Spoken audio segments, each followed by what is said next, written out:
안녕하세요. 손정학 교수입니다. 기왕민법 7주차 강의를 시작하겠습니다. 벌써 절반이 다 돼가는 것 같아요. 세월이 참 빠르네요. 우리 학생들 공부하느라고 힘드시죠? 무엇보다도 이렇게 온라인으로 공부하다 보니까 아무래도 많은 어려움이 있을 것 같아요. 그렇지만 우리가 그럴수록 열심히 해서 좋은 결과가 있었으면 좋겠다는 말씀을 드리고 싶네요.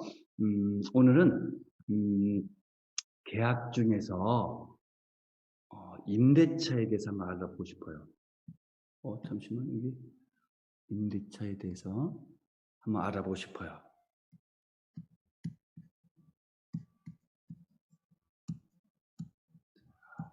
임대차는요, 계약이에요. 계약인데,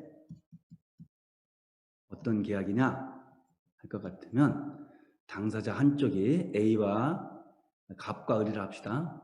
갑과 을이라고 한다면, A라는 목적물에 대해서 갑은 을에게 이 목적물을 사용하고 수익하게 하고, 을은 갑에게 그에 대해서 대가로서 차임을 어떻게 지급하기로 둘 사이에 약정함으로써 성립되는 계약이에요. 즉, 갑을 여기서 임대인이라 하고 을을 임차인이라 부르는데, 임대인이 A라는 목적물을 을로 하여금 사용 수익하게 할 것과 이에 대해서 을이 갑에게, 즉 임차인이 임대인에게 차임을 지급하기로 서로 간에 합의하는 거, 약정하는 계약, 그것이 바로 임대차가 되는 거예요. 소위 말하는 물건을 사용하는 거죠. 사용하고 수익하게 하는 그런 관계죠. 그랬을 때 지난번 시간에 여러 번 말씀드렸죠. 제가 그 민법상의 전형계약의 종류를 좀 나눈다면 매매형이 있고 대체형이 있다고. 물론 이제 이 이외에 노무 공급형 이런 것도 있다고 했어요. 그래서 도급 위임이라든가 또는 고용이라든가 이런 계약이 있는데, 이건 이제 사람의 노동력이 들어가는 거니까 그걸 빼고 일단 물건에 관계돼서 본다면 이 매매형과 대체형인데, 매매형은 소유권이 이전되는 거예요. 자체가. 여기는 매매도 있고 증여도 있고 교환도 있고 그렇죠. 이 대체형은 소유권은 이전되지 않는 거예요. 대신 사용 수익만 하는 거예요. 이 대체라는 게 무슨 뜻이냐? 빌려주고 빌린다는 뜻이에요. 한자로 빌려주고 빌린다, 빌려온다, 이런 뜻이에요. 그런 계약이에요. 이것은 소유권을 이전하지 않죠. 그러니까 대차형에서는 무엇이 있을까요? 반드시 나중에 계약 기간이 끝난다든가 어떤 시점이 도래하면은 그 빌린 물건을 반환해 줘야 되는 거예요. 이게 핵심이에요. 매매형에서는 매매 계약이든 증여 계약이든 교환 계약이든 간에 원칙적으로 돌려준다는 것은 있을 수 없잖아요. 계약이 나중에 무효가 된다든가 취소된다든가 해지된다든가 이런 거 말고는 원칙적으로 돌려준다는 것이 없잖아요. 그런데 이 대차형에서는 나중에 돌려주는 거, 즉 반환이 예정되어 있다는 점에서 이 매매형과 근본적인 차이점이 있게 되는 거예요. 그랬을 때 이 돌려주는 것을 전제로 하는 대차형 계약에는 크게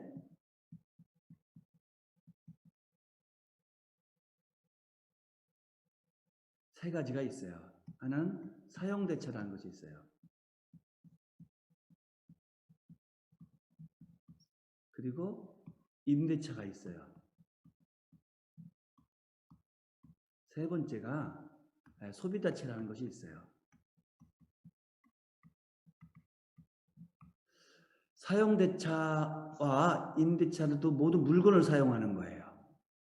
그리고 돌려주는 것을 전제로 하는 거예요. 그 물건 그대로, 빌린 물건 그대로.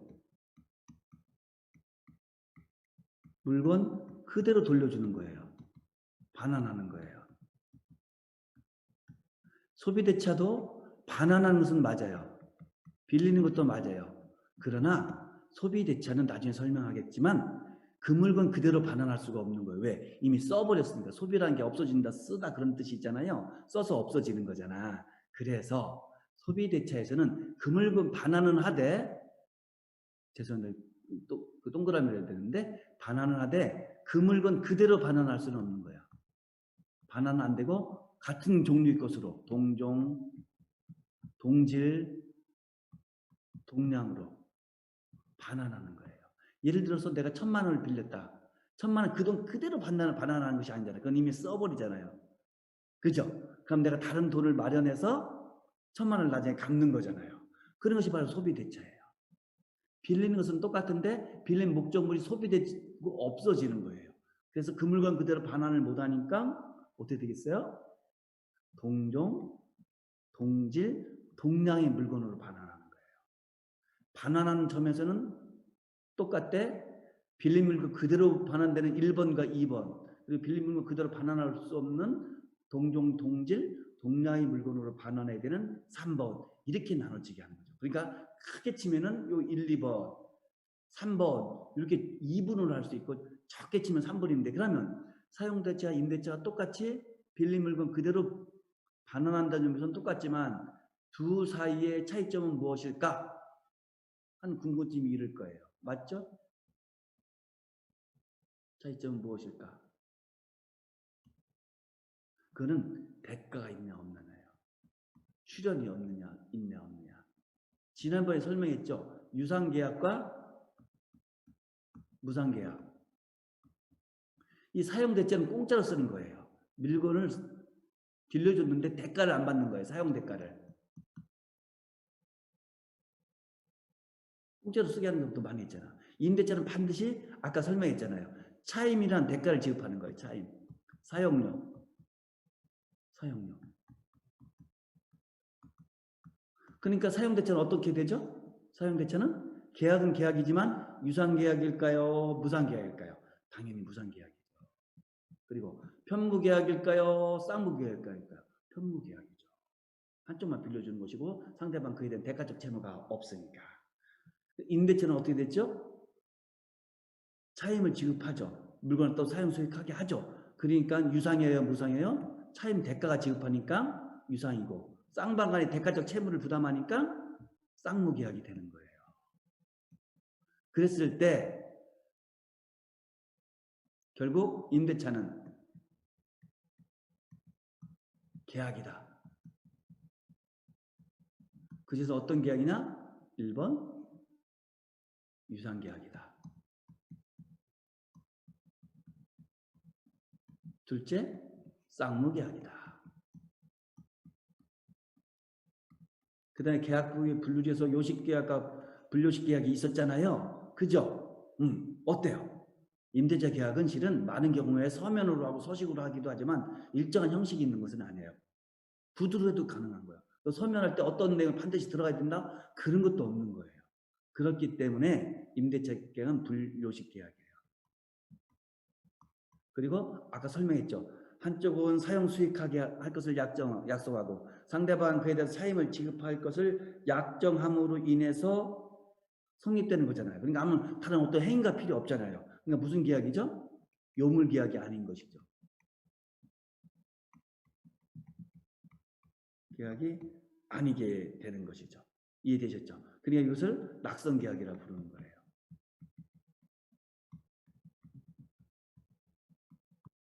그러니까 어떻게 될 것 같아요? 임대차 계약은 계약인데 어떤 계약이냐? 첫째 유상 계약이다, 쌍무 계약이다, 분료식 계약이다, 그리고 낙선 계약이다. 이렇게 설명할 수가 있게 됩니다. 그리고 같은 대차형 계약, 대차형 계약 중에서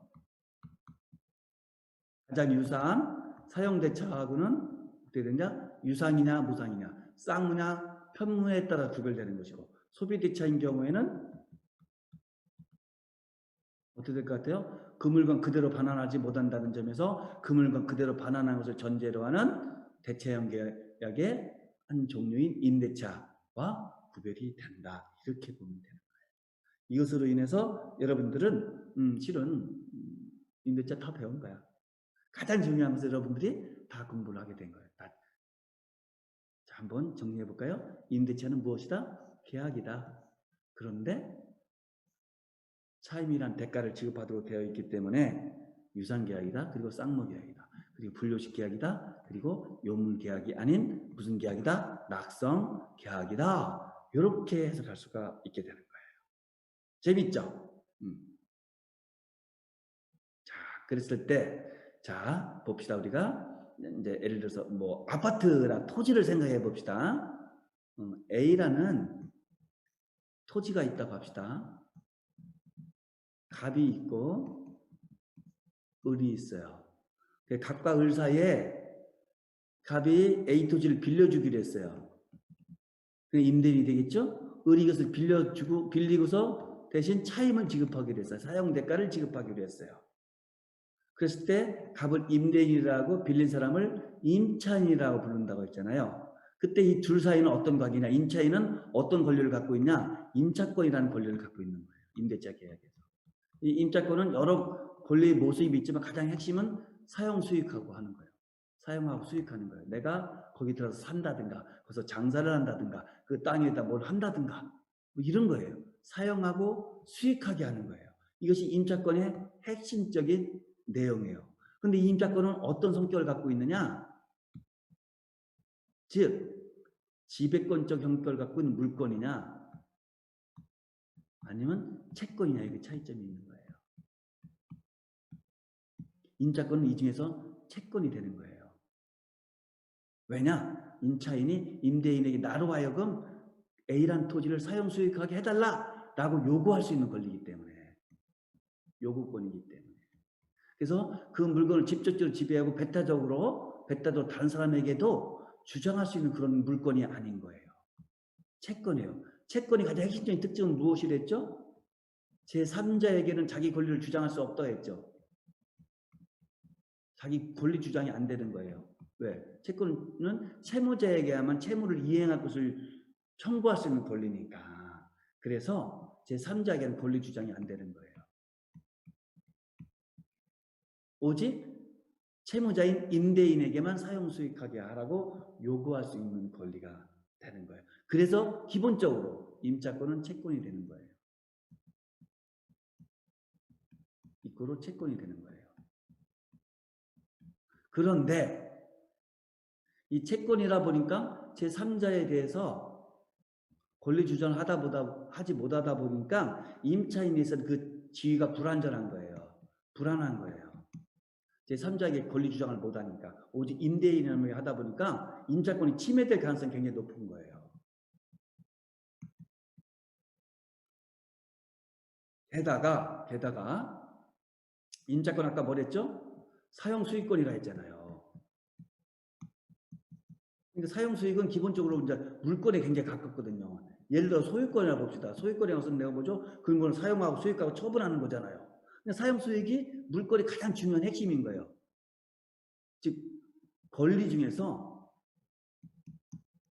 이용 가치를 보는 거예요. 이용 가치를 파악하는 것이 핵심이 물건이거든요. 그러니까 임차권은 채권이지만 물건하고 약간 비슷한 면이 있는 거예요. 어떤 면에서 물건을 직접 사용 수익한다는 점에서, 사용하고 수익한다는 점에서는 물건하고 유사하기도 한 면이 있는 거예요. 그래서 두 가지 이유로, 즉 임차권을 보호할 필요가 있다는 것, 임차인을 보호할 필요가 있다는 것, 또 하나는 임차권이 이용가치, 물건의 또는 이용권, 이 수반들이기 때문에 물권적 성격을 갖고 있다는 것에 따라서 임차권을 물건으로 볼 수도 있는 거 아니냐? 이런 생각이 들 수도 있는 거예요. 자, 다시 한번 정리하겠습니다. 임차권은 기본적으로 채권이라고 했어요. 죄송합니다. 임차권인데 임차권 기본적으로 채권이에요. 그런데 아까도 말씀드렸듯이 임차인 보호 그리고 이용권 수반한다는 점에서 물권 유사한 거예요. 그래서 임차권이 물권이 아닌가라고 보지만 엄연히 채권이에요. 다만 이러한 점 때문에 임차권이 점점 물권 비슷하게 바뀌게 되는 거예요. 성질이. 물권 비슷하게 가는 거예요. 하게 취급되는 거예요. 이것을 우리 법률가들은 채권인 임차권의 무슨 현상이라 부르냐면 물권화 현상이라고 하는 거예요. 물권화 현상이라고 부르는 거예요. 물권은 아니지만 물권은 대가하고 있다. 물권적 성격을 많이 갖고 있다. 물권에 관계되는 규정들이 적용될 수가 있다. 물권에 관계되는 법리가 채권인 임차권에도 일정 부분 적용될 수가 있다 한다는 거예요. 그랬을 때 이 임차권이 물권화 현상으로서 주로 논의되는 것이 어떤 것이 있을까 하는 점을 우리는 살펴볼 필요가 있는 거예요. 임차권의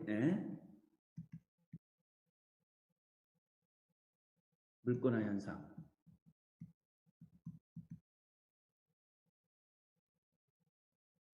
현상을 우리가 살펴볼 수 있는 것은 첫째, 대항력이라는 것이 있어요. 이건 뭐냐면요. 자, 아까 설명했잖아요. 갑을 A 토지라고 합시다. 예를 들어서 갑이 임대인이고 을이 임차인이에요. 그래서 을이 이걸 사용 수익하고 있어요. 넘겨받아서 사용하고 수익하고 있어요. 그런데 갑은 여전히 소유자잖아요. 임대인이지만 소유자잖아요. 그러니까 자기가 소유권이 있을 거 아니겠어요? 이 소유권을 제3자인 병에게 할 수 있을까요? 없을까요? 있게 되는 거예요. 매도를 할 수 있어요. 매매를 할 수가 있는 거예요. 소유자는 누구죠? 병이 되는 거예요. 등기까지 넘겨오면. 지난번에 등기해야 된다고 했잖아요. 그죠? 매매해서. 그랬을 때 병은 소유자인데 을에게 내가 이제 소유자가 됐으니까 그 물건 나한테 돌려다오 할 수 있을까요? 없을까요? 병은 소유권이 있으니까 일단 돌려달라고 할 수 있겠죠. 그때 을이 무슨 소리야? 나는 갑하고 너보다 네가 A라는 토지를 사기 전에 내가 먼저 갑하고 임대차 계약을 체결해서 내가 돈도 다 지급하고 있고 사용 수익하고 있어. 그러니까 나는 임대차 기간이 끝날 때까지는 너에게 이 땅을 넘겨줄 수가 없어 라고 주장하려고 하기 쉽겠죠. 그랬을 때 병은 뭐라고 할 것 같아요? 그래? 네가 진짜 갑하고 임대차 계약 체결했다고? 오케이. 그래. 근데 그것이 나라고 무슨 상관이야? 나한테 어쩌라고? 내가 너하고 사용수익 계약 체결한 건 아니잖아. 너는 임차인으로서 채권자에 불과하잖아. 이 채권은 채무자에게만 주장할 수 있잖아. 근데 채무자는 여기서 내가 아닌 갑이야. 갑한테 너 임차권 사용수익 다 해달라 그래. 나는 너 임대차 계약을 체결하지 않았기 때문에 나는 채무자가 아니야. 나는 그냥 소유자일 뿐이야. 소유자야. 그렇기 때문에 너는 임차권을 가지고서 이 임차권을 가지고서 나에게 주장할 수가 없어. 이렇게 할 수가 있는 거예요. 임차권 주장할 수가 없어. 이렇게 할 수가 있는 거예요. 왜? 임차권은 채권이기 때문에. 그렇게 된다면 이 임차인 입장에는 굉장히 지위가 불안전해지잖아요. 물론 임차인 입장에서는 갑에게 손해배상을 청구한다든가 이렇게 할 수가 있죠. 그렇지만 그거는 간접적인 구제에 불과하잖아요. 왜? 임차인은 계속 목적물을 사용 수익하기 위해서 임대차 체결하고 빌려 쓰는 건데 더 이상 거기서 장사 못하게 되고 거기서 계속 살 수가 없게 되는 거잖아요. 그랬을 때 이 임차인을 어떻게 보호할 것인가 하는 것이 물권화 현상인 거예요. 만약에 임차권이 물권이라면 갑뿐만 아니라 제3자인 병에 대해서도 임차권을 주장할 수가 있게 되는 거예요. 난 임대차 체결했고 임차권은 물권이기 때문에 비록 너는 나의 채무자는 안 했지만 나는 임차권이란 물권에 의해서 제3자인 너에게도 임차권을 주장할 수 있기 때문에 임차권이 남아있는 한, 임차권 기간이 끝나지 않은 한 나는 이 목적물을 계속 사용 수익할 수 있고 그렇기 때문에 난 너에게 목적물을 반환할 의무가 없어. 이렇게 주장할 수 있다. 그렇기 때문에 대항력이 만약에 인정된다면 즉 나의 임대차 계약의 그런 권리를 제3자인 병에게도 대항할 수 있다. 주장할 수 있다 하는 의미가 대항력인 거예요. 이 대항력이 인정이 된다면 이거는 물권처럼 취급되는 거잖아요. 그래서 만약에 대항력을 인정하는 것이라면 아 그것은 물권적인 성격을 갖고 있구나. 채권이지만 본질은 채권이지만 물권적 성격을 갖고 있구나 라고 생각할 수가 있게 된다는 거예요. 이해되셨죠? 그죠? 그런 점이 있을 수 있는 거예요. 또 하나 한번 살펴볼까요? 또 하나? 또 하나는 존속기간이에요.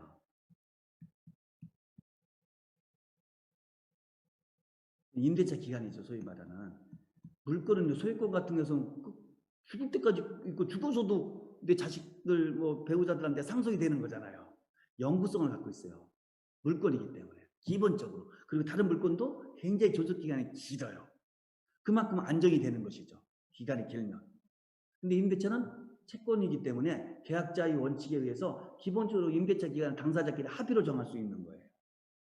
그러다 보니까 1년짜리도 있고 6개월짜리도 있는 거예요. 그런데 내가 6개월짜리 내가 들어가서 장사를 해본다고 생각해보세요. 금방 나갈 거겠어요. 6개월짜리, 1년짜리 내가 전세를 들어서 산다고 생각해보세요. 1년 금방 지나가잖아요. 그럼 이사하다 끝나잖아요. 거기서 장사 제대로 못하고 손님 올 것 같으면 이미 임대차 종료돼서 주인이 내쫓게 되잖아요. 너무 불안하잖아요. 그랬을 때 이 존속기간이 길게 되면 장기가 되면 장기라 하거든요. 긴장자 써서 장기가 되면 어떻게 될 것 같아요?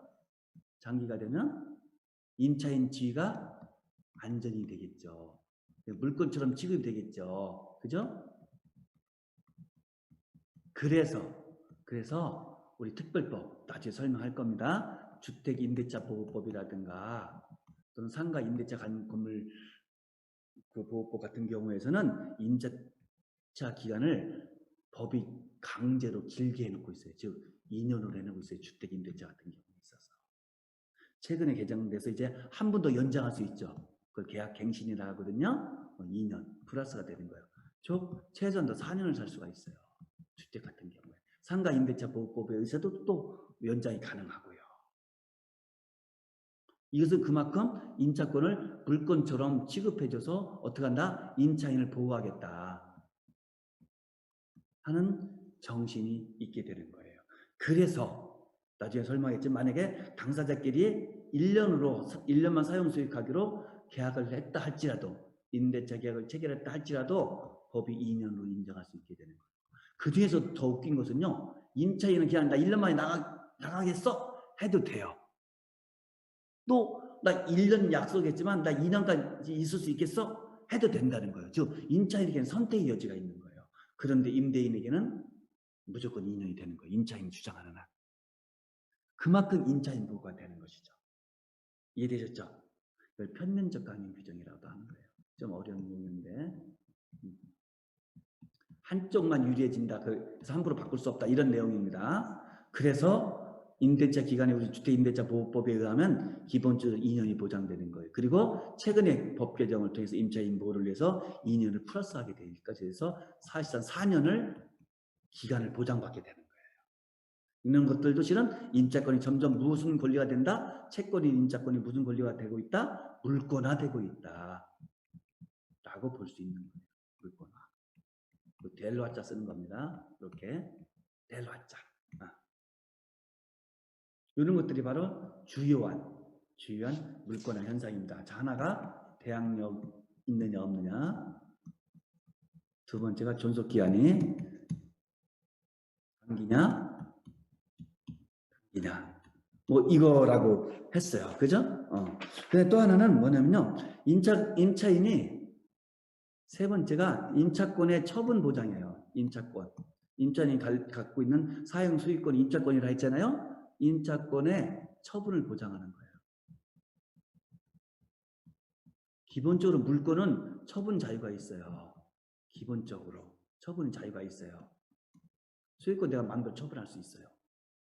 그런데 임대차는 채권자가 있는 거잖아요. 채무자가 있는 거잖아요. 둘 사이 서로 믿음이 있었던 거잖아요. 신뢰가 있었던 거잖아요. 내가 저 사람 믿고 빌려주는 거잖아요. 그죠? 근데 그거를 제3자한테 넘겨보십시오. 그 3자는 나 알지도 못하는 사람일 수도 있고 나쁜 사람일 수도 있는데 근데 허락도 없이 그걸 처분한다? 이거 있을 수 없게 되는 거예요. 그죠? 그래서 채권 같은 경우에는 채무자와 채권자의 신뢰관계가 있기 때문에 기본적으로 상대방의 동의나 승낙이 필요한 거예요. 기본적으로 채권 양도 같은 경우에 양도할 때 이것이 물건과 차이점이 있는 거예요. 그러니까 임차권은 기본적으로 채권이잖아요. 근데 만약에 임차권이 채권자의 그 임대인의 동의 없이 마음대로 임차인 마음대로 처분할 수 있다면 그건 물권화가 되는 거예요. 점점. 근데 우리나라 지금 어떻게 하냐? 이 부분까지는 아직은 인정이 안 되고 있어요. 그래서 대항력 같은 경우에도 주택임대차보호법 같은 데서 보장이 되거든요. 상가건물임대차보호법이라든가 그리고 존속기간도 상당히 길어졌어요. 특별법에 의해서. 점점 물권화를 우리가 인정하고 있는 것이죠. 그런데 이 임차권을 처분하는 것, 임차권을 양도하는 것 쉽게 말하면 이것은 아직까지는 보장이 안 되고 있어요. 일반 채권과 똑같이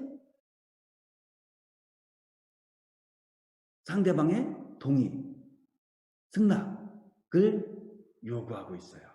이해되셨죠? 그 점에서 임차권 처분 보장은 아직은 물권화 현상으로 보기는 어렵다.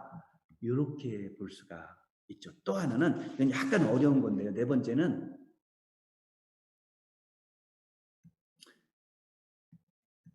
제3자에 의한 임차권이 침해됐을 때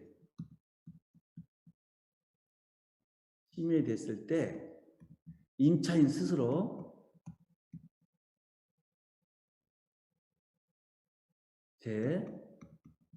제3자에 대해서 임차권에 기해서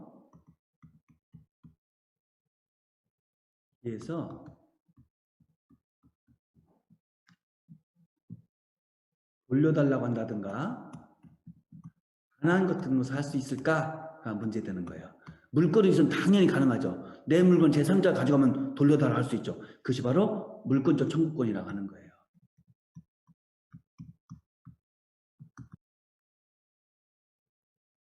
내 땅에 함부로 누가 살고 있다. 나가라 할 수 있는 거예요. 그러면 이게 다 물권적 청구권이에요. 물건을 보호하기 위해서 인정해 주는 것이죠. 왜? 물건은 제3자에도 주장할 수 있는 권리니까. 그런데 채권은 그게 아니라 했잖아요. 오직 누구에게만 주장할 수 있다? 오직 채무자에게만 주장할 수 있잖아요. 에게만. 그래서 기본적으로 임차권은 채권이기 때문에 제3자에 대해서 주장할 수가 없는 거예요. 즉, 그 물건 돌려달라고 할 수 없는 거예요. 누구만 할 수 있어요? 물건의 소유자인 임대인만 침해자인 제3자에서 그 물건 돌려다오 할 수가 있게 되는 거예요. 또는 임차인이 임대인을 대위해서 하는 건데 그건 좀 어려워요. 교재는 잘 나와 있지만 채권자 대위권이라는데 임대인이 제3자에서 그 주장하시는 반환 청구권, 돌려달라 할 수 있는 청구권을 임차인이 대신 행사하는 거예요. 그것만 가능하지 직접 임차인이 제3자에게 근데 임차권인데 나한테 돌려다오 이거 안 된다는 거예요. 이것이 만약 인정이 되면 물권화가 되는 거예요. 그랬을 때 이 임차권 자체도 예외적으로 등기할 수가 있는데 등기된 임차권 같은 경우에는 제3자에 대해서도 임차권을 주장해서 임차인은 나에게 돌려다오 할 수 있다고 우리 법이 보고 있어요. 이런 예외적인 거 말고는 기본적으로는 임차권 자체에 대해서는 그 반환을 청구할 수가 없게 되는 거예요. 이해되시죠? 그래서 임차권 같이 이제 등기가 됐다든가 해서 이 대항력을 갖춘 경우 제3자에게 주장할 수 있다는 것이 대항력이라 했잖아요. 이럴 때는 예외적으로 임차권 자체에 의해서 돌려다오 할 수가 있다는 거예요. 그러니까 기본적으로는 안 된다는 것이죠. 원칙적으로는. 이해되셨죠? 네. 첫 시간 이것까지 마치고 약간 길어졌네요. 둘째 시간 좀 짧게 할게요. 10분 쉬었다 다시 만나 뵙도록 하겠습니다. 고맙습니다.